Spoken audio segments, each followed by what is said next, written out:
Assalamualaikum warahmatullahi wabarakatuh dan salam sejahtera untuk kita semua. Saya Siska Unda Ulfa, mahasiswi Fakultas Kesehatan Masyarakat Universitas Jember. Pada kesempatan kali ini akan membahas tentang malnutrition global health issue. Malnutrisi atau gizi salah bisa dikatakan sebagai suatu kondisi medis yang disebabkan oleh pemberian atau cara makan yang tidak sesuai dengan kebutuhan nutrisi, sehingga terjadi ketidakseimbangan seluler antara asupan nutrisi dan sumber energi seseorang terhadap kebutuhan energi tubuh. Malnutrisi sebagai krisis kesehatan dunia. Mengapa? Karena hingga saat ini tingkat kekurangan gizi atau stunting dan obesitas meningkat. Oleh karena itu, Dr. Francesco Branca, Direktur Departemen Gizi untuk Kesehatan dan Pembangunan di Organisasi Kesehatan Dunia atau WHO, mengatakan bahwa lebih banyak yang harus dilakukan untuk memastikan orang memiliki cukup makanan dan akses makanan yang tepat. Malnutrisi menjadi masalah global karena jutaan orang menderita berbagai bentuk malnutrisi, diantaranya seperti stunting dan obesitas, di mana 1,9 miliar orang dewasa kelebihan berat badan, sementara 462 juta kekurangan berat badan. Di Indonesia sendiri, menurut UNICEF pada tahun 2018, hampir 3 dari 10 anak berusia 5 tahun di bawah 5 tahun menderita stunting, sedangkan 1/5 anak usia sekolah dasar menderita kelebihan berat badan atau obesitas. Apa itu stunting? Stunting atau kerdil adalah kondisi gagal tumbuh pada anak usia di bawah 2 tahun yang disebabkan oleh asupan gizi yang kurang pada waktu yang lama.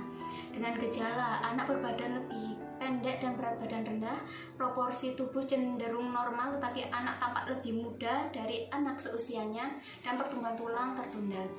Diakibatkan oleh banyak faktor seperti ekonomi keluarga, penyakit atau infeksi berulang, dan lain sebagainya. Stunting mengakibatkan terganggunya pertumbuhan fisik dan terganggunya perkembangan otak yang akan berpengaruh terhadap kemampuan dan prestasi di sekolah, produktivitas dan kreativitas di usia-usia produktifnya. Apa yang dilakukan untuk mencegah terjadinya stunting? Yaitu yang pertama, pemenuhan nutrisi pada 1000 hari pertama kehidupan, pola hidup sehat, edukasi tentang kesehatan reproduksi dan gizi bagi remaja, edukasi tentang persalinan dan pentingnya melakukan inisiasi menyusui dini atau IMD, kemudian yang keempat, akses terhadap sanitasi dan air bersih yang mudah, membiasakan cuci tangan pakai sabun dan air mengalir serta tidak membuang air besar sembarangan, serta dilakukan imunisasi. Selanjutnya, apa itu obesitas? Obesitas merupakan penumpukan lemak yang berlebihan akibat ketidakseimbangan asupan energi dengan energi yang digunakan dalam jangka waktu yang lama, disebabkan oleh makanan tinggi lemak, gula dan garam, banyak ngemil dan makan siap saji, kurangnya makan sayur dan buah, jadwal makan tidak teratur, aktivitas fisik yang kurang, dan faktor genetik, di mana bila salah satu orang tua obesitas, maka berpeluang 40-50% anaknya menjadi obesitas, dan bila kedua orang tuanya yang menderita obesitas, maka berpeluang 70-80% anaknya menderita obesitas.